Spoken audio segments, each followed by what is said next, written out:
Hello, I'm Jinhyeok Kim from ADAS Lab. Today, I will present gated attention for large language models, focusing on three core aspects: non-linearity, sparsity, and attention sync-free behavior. Before we deep dive into the paper, let's quickly learn about some backgrounds. To make the discussion concrete, I will first clarify the notation. Given an input X, we obtain queries, keys, and values through linear projections. We then compute scale.product attention, apply softmax, and obtain attention-weighted values. These outputs are concatenated across heads and passed through a final output projection. Later in this talk, I will introduce a gated network that modulates intermediate representations in this pipeline. With this setup in mind, we now look at a pathological behavior that emerges in softmax attention. Starting from certain layers, the first token receives a disproportionately large amount of attention across almost all queries and heads. Because softmax enforces non-negativity and normalization, the model uses the first token as a safety bias to absorb excess attention mass. This phenomenon is known as the attention sink, and it has been observed consistently in large language models. If attention lacks a mechanism to actively regulate information flow, this problem is not entirely new. Historically, gating has been one of the most successful solutions to similar issues in sequence modeling. In LSTMs, gates explicitly control what information is forgotten, written, or exposed, addressing long-term dependency and vanishing gradient issues. GRUs simplify this design by removing the explicit cell state and directly gating the hidden state. More recently, mixture of expert models rely on gating for token-to-expert routing, and this has become a de facto standard for large-scale language models. Given this long history of success, it is natural to ask whether gating can play a similar role in attention mechanisms. This naturally leads to the central empirical question of this work. Rather than assuming gating is beneficial, we ask whether gating actually improves attention in modern LLMs, and if so, under what design choices. To answer this, they systematically explore where gating can be inserted into the attention pipeline. They consider gating after the query, key, and value projections. They also apply gating after the scale.product attention outputs. Finally, they examine gating after the final concatenated multi-head outputs. These positions allow us to isolate the effect of gating at different stages of attention computation. Beyond position, gating can operate at different granularities. Headwise gating applies a single scalar gate to the entire output of an attention head. Elemental-wise gating applies a vector-valued gate that matches the head dimension. Element-wise gating enables final control and, as we will see, often leads to better performance. Another important design choice is whether gating should be head-specific or shared. In the head-specific case, each attention head has its own gating parameters. In the head-shared case, the same gating parameters are applied across all heads. Since attention heads are known to specialize, this distinction turns out to be crucial. They also compare how gating is applied. Multiplicative gating scales the attention output by the gating score. Additive gating adds the gated signal to the original output. They further evaluate different activation functions, primarily sigmoid and silu, to understand how boundedness and sparsity affect gating behavior. Putting everything together, they evaluate gating along 5 dimensions: position, granularity, head specificity, gating formulation, and activation function. They first evaluate gated attention on MOE models.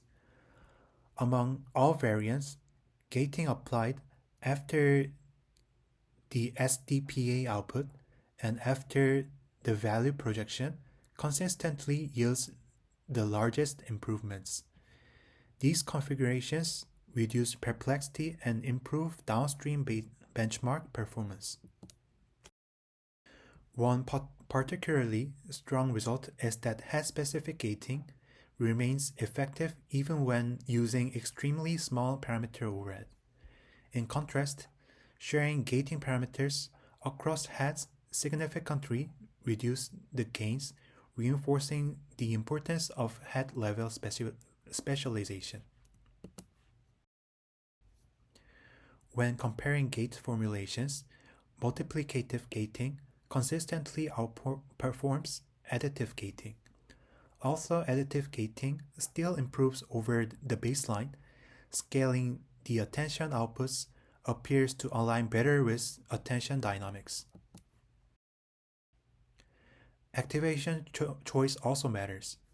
Replacing sigmoid with silu leads to weaker improvements, suggesting that bounded, sparse gating scores are more effective than unbounded activations.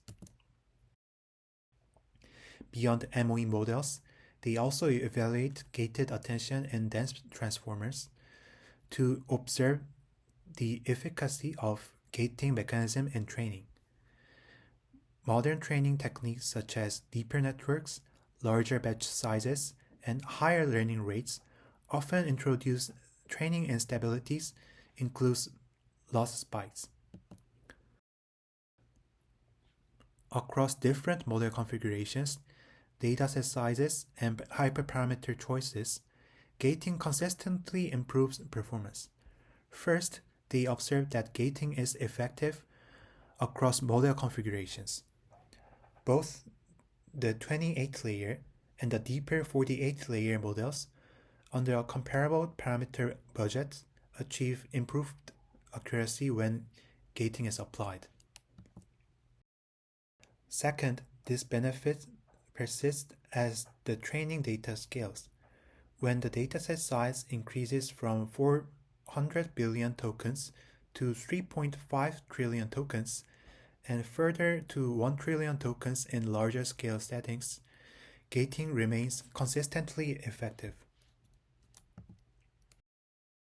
Third, gating continues to provide gains across different hyperparameter choices, including learning rate and batch size.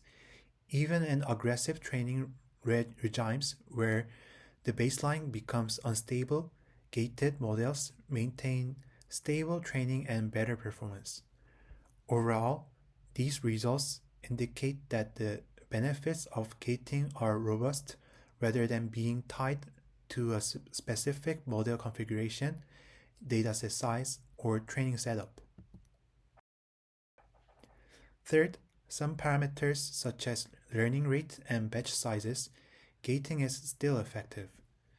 This indicates that the benefits of gating are robust rather than tied to a specific training setup, which might be a noticeable contribution of this paper. These consistent empirical gains naturally raise a deeper question. Why does such a simple gating operation have such a large effect on attention behavior?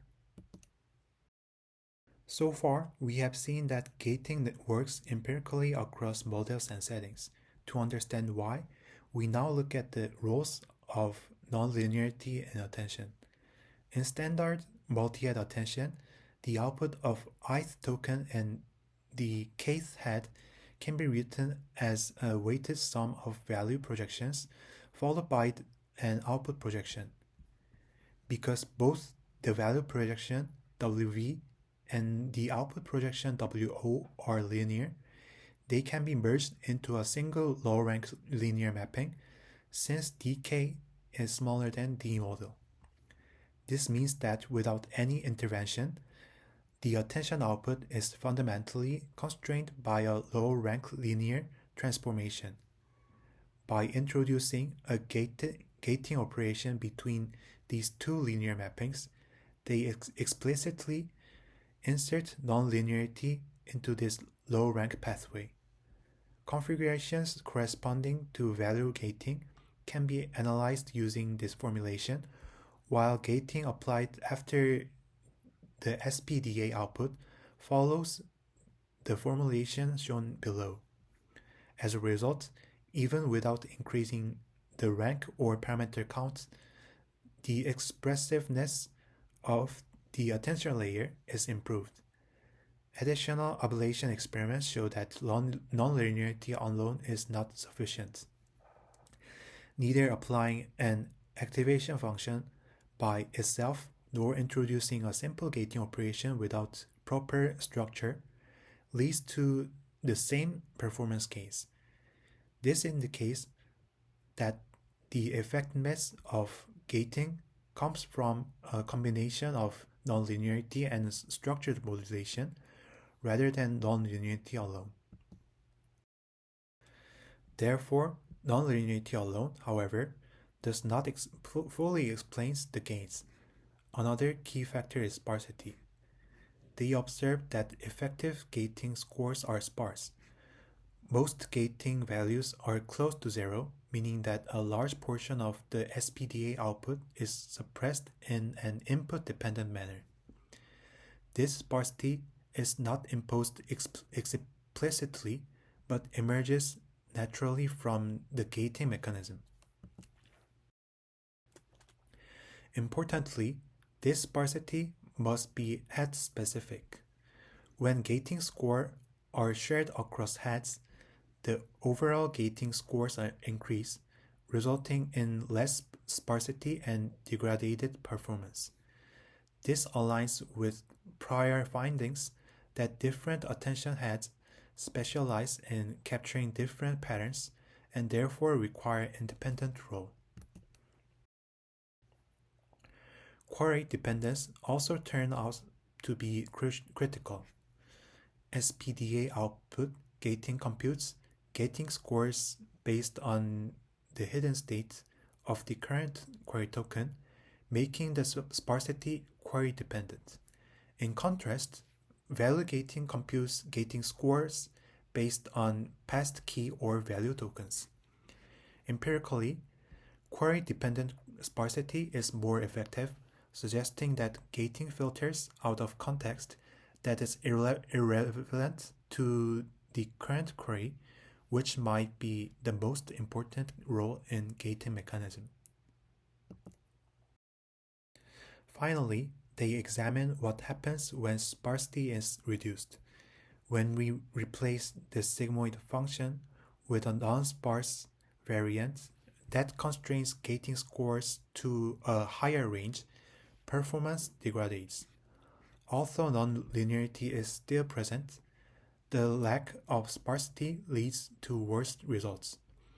This confirms that less sparse gating is strictly worse and that sparsity itself is a functional component of effective gating. These observations motivate a deeper analysis of attention sinks. They focus on SPDA output gating, analyze two metrics. First, F10, which measures the proportion of attention scores allocated to the first token. Second, MACT, which measures the maximum hidden state activation across layers. The hypothesis is that massive activations may contribute to attention sinks. The results show that query-dependent SPDA output gating significantly reduce both F10 and M-act. In other words, gating not only suppresses massive activations, but also prevents excessive attention from collapsing onto the first token. This effect is consistently observed across layers. However, the relationship between massive activations and attention sinks is more subtle. When gating scores are shared across heads, or when gating is query independent, massive activations are reduced, but attention sinks persist. This shows that reducing activation magnitude alone is not sufficient to eliminate attention sinks. Therefore, massive activations are not a necessary condition for attention sinks. The picture becomes clear when sparsity is considered. When gating is input independent or when sparsity is reduced, both massive activation and attention sinks become worse. This suggests that sparse, query-dependent gating is the key factor. They interpret this as follows. Sparse gating filters out irrelevant contextual information for the query, leading to smaller activations. Smaller activations, in turn, improve training stability by reducing numerical errors, especially under BF16 training, when the residual stream is more vulnerable.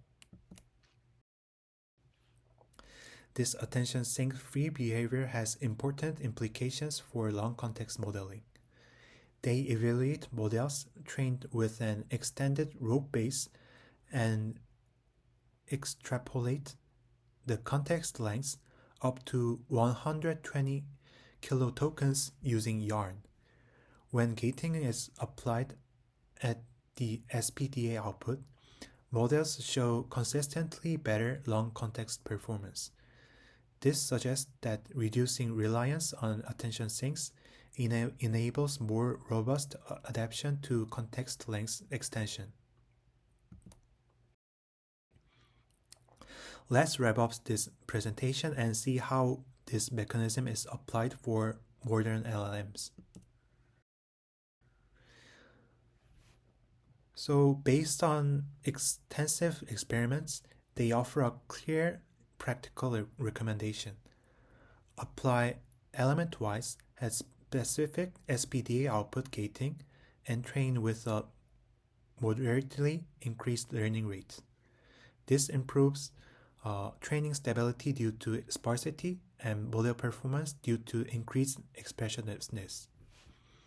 In addition, gating creates opportunities for exploiting sparsity for acceleration and enables long context adaptations.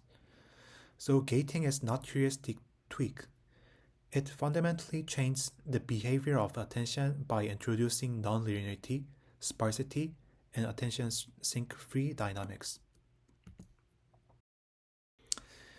These findings have already been validated in practice.